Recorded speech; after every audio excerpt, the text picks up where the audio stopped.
Teen Vogue columnist Isabella Gomez Sarmiento continues the magazine's outrageous abortion propaganda in her April 9 article titled "Georgia's Fetal-Heartbeat Abortion Ban is an Example of Shame Perpetuated Through Legislation, because shaming people is the worst thing you could possibly do, far worse than stopping a tiny human heartbeat." The author rails against Georgia House Bill 481, which prohibits abortion after a preborn baby's heartbeat can be detected at about 6 weeks, while counseling teens that abortion is completely normal. Claiming abortion is health care, Sarmiento wants support for it regardless of the circumstances, even going so far as to reject any notion that abortion is undesirable as unnecessary stigma, both with legislation like HB 481 and with the rhetoric even in the pro-choice movement that no one wants an abortion. The procedure is framed as a person's last resort, a volatile and traumatic decision that someone is pushed to when they have no other option.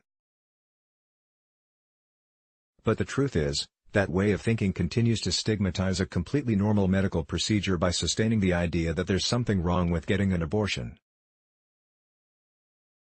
There isn't, but legislation like HB 481 reinforces the idea that there is. Sarmiento is proud to declare, as a young Latina in the South, "I've worked hard to take agency over my sexuality and distill any shame attached to my actions." She asserts, "I have sex because I know I deserve to feel pleasure even if I don't want to have a child, and because it's up to me to decide what I do with my body," but then paradoxically seems horrified at the prospect of having to use birth control. As a sexually active person with a uterus, the sweeping anti-abortion legislation taking effect both in my state and across the country delivers a terrifying reality. I either need to find a long-term birth control option that is compatible with my body, or I could very well face forced motherhood. What is terrifying about finding a long-term birth control solution? It sounds as if she was planning to use abortion as birth control.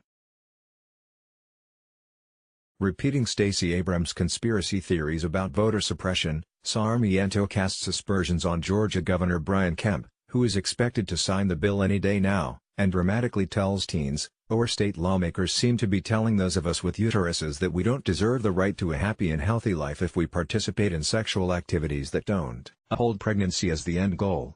For this week's hashtag The Take On at Teen Vogue, I wrote about what it feels like to be a young person with a uterus in Georgia right now. https://t.co/umnn7cgwp, Isabella Gomez Sarmiento, at Isabellafund. April 9, 2019. Sarmiento is especially exercised over the fact that the bill's rape and incest exception requires a police report be filed.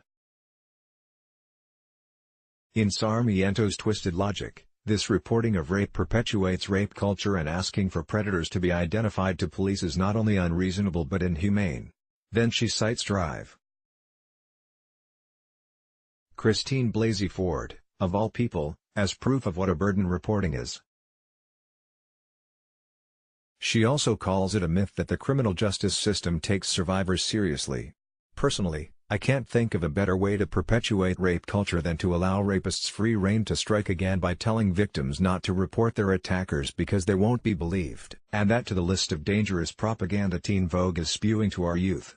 Liberals and Democrats, sexuality, abortion, feminism, online media.